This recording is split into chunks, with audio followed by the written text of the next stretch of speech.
we have a brand new problem in Janja. Anyway, without wasting time, Brigadier Nkhwashu is at the commission to answer to these four allegations. They're not too many. His story is not that complicated as we thought it was. It's not. So these are the allegations that he has to answer to. Let's see if we can address the critical parts of his testimony. First, we're going to look at the family node. He described his relationship with Fundiswa, Molefe, and himself very well. The justification of why he is involved in the Molefe Fundiswa situation is Ikota.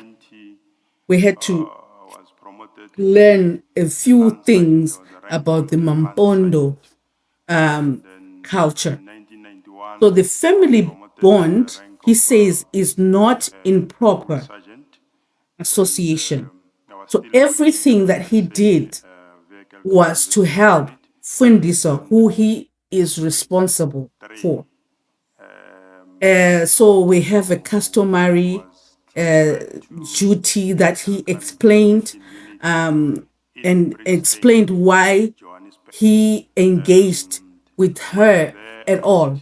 And that is clearly understood. There is no way we can poke holes. Trouble starts when Fundiswa shows up after 19 years of being estranged with Nkhwashu. And she is coming to introduce the husband to Nkhwashu. And the husband is Katiso Molefe.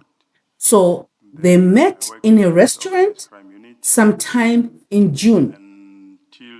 So it's important for us to understand what was going on with the Molefe family around June. So we're going to pause there. I'm going to bring back witness A and B testimony, starting with April 17, 2024. Michael Puletau is arrested in connection with Arman Swart unaliving. We already know about that because he was arrested along with Musa Kekana at Brimley, and then Mabusela was arrested at Clip River, somewhere else. 19 April 2024, the first court appearance of all these three people. Witness B reports that unusual intimidation happened while they were in this court bail hearing. Supporters filming the investigators, statements like, KT will make this disappear, statements and remarks were being heard by the investigators, witness A and B. May 16, witness A and B, they met with General Shibiri at the Pretoria headquarters. The discussion included 3 white envelopes, the magistrate, prosecutor, investigator. This is the first potential influence or bait signal. This is also how we got to know that the Pretoria head office is a crime scene. May 24 or May 25, thereabout, there comes in the White House on a hill. This is the Stockfell that General Nkhwashu is telling us about. Witness A attends the meeting. General Shibiri has already told us that on that day he was surprised to see witness A there. May 31, 2024, witness B attends a party on the White House on a hill. She says she saw General Shibiri there. She saw Lieutenant General Ntombeni there, and Brigadier Nkhwashu was there as well. This confirms that the White House on a hill, this Stockfell thing, is a recurring social operational node.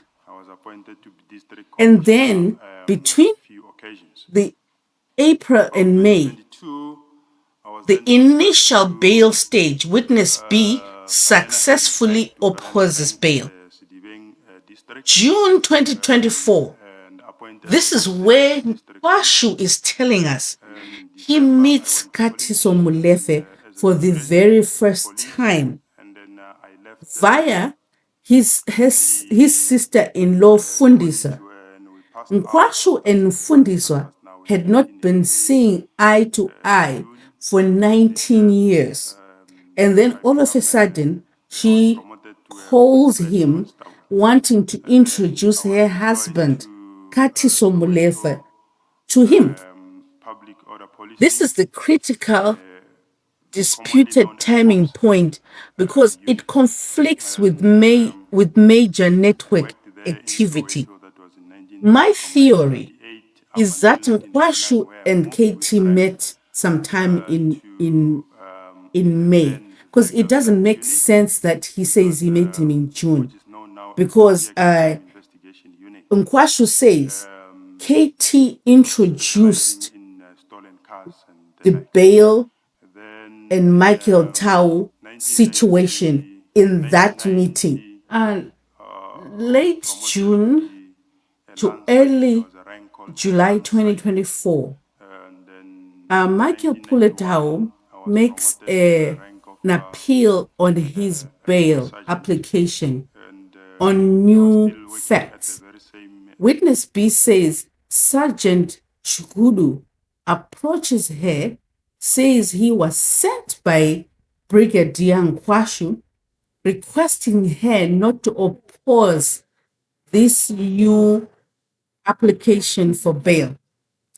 This is the alleged interference attempt. On July 2nd, 2024, Michael Tau is granted bail. Witness B confirms that indeed he was granted bail based on the new facts. This is a critical outcome event because after July 2nd, witness A, B, C, and whoever were put on witness protection. Fast forward to May 14, 2025, when Kate Matlala is arrested and his phone is downloaded, only to discover that during this period right here, Shibiri and Matlala had a lot of communications via WhatsApp and exchanges of money between them. Now, let's bring back our witness of the day is Brigadier Nkhwashu. So we have covered the Molefe, bail, hint, and this Stockfell, which is the White House on a hill disclosure, and all these possible transmission point, which is General Nkhwashu says, no. There was no operational interference. He refused to he says it refused to discuss the case with Molefe when he first met him, and consistently throughout. He had no contact with the prosecutor. He had no contact with the investigating officer. And then on the Sikudu witness B execution layer, he denies this. He says if anything happened, it wasn't him. Sergeant Sikudu acted alone. He didn't give him any instructions. He didn't give him any authorization. Specifically, I deny that I have aided or abated any criminal activity. or failed to act on credible intelligence or internal warnings, or benefited financially or politically from any criminal syndicate. I did not.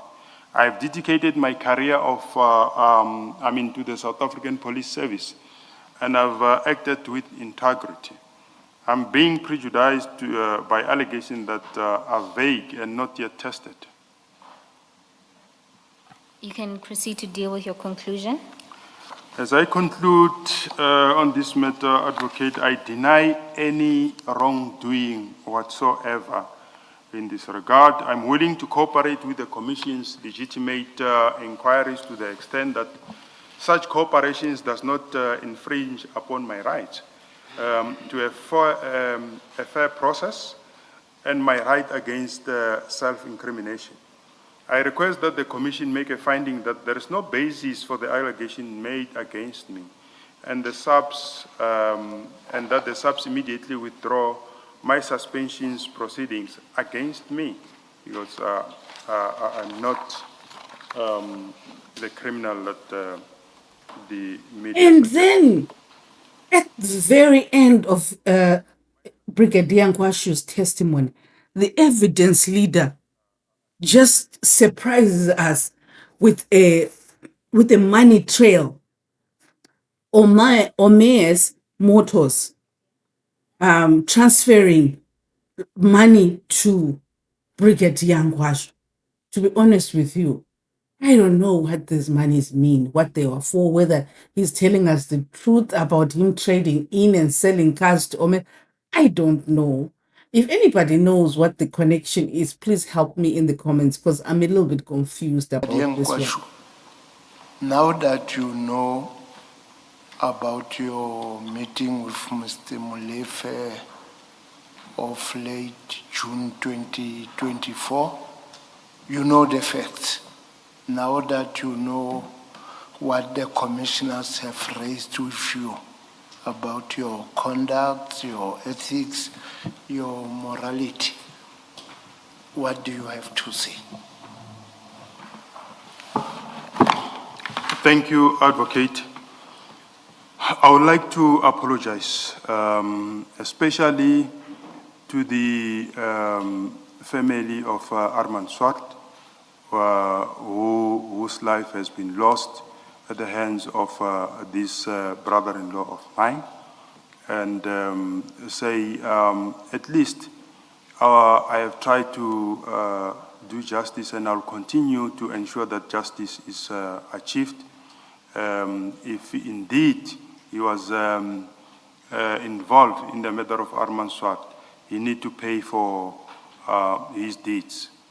And with regard to my conduct... Perhaps before you go further, you stated it as a fact that Mr. Molefe committed the murder. At this stage, it's alleged. Please continue. No, I just wanted to correct you stating it as a fact. You may continue to the next point you wanted to make. Thank you very much, Commissioner Chair. I like to apologize to the entire community that is watching this embarrassment that is caused by my conduct, by colluding with this Katiso, although I did not know is this type of a person. And I really feel betrayed, and I'm definitely not going to continue having any engagement with this particular guy. And I wish justice prevail. Thank you, Brigadier Nkhwashu, Chairperson and Commissioner.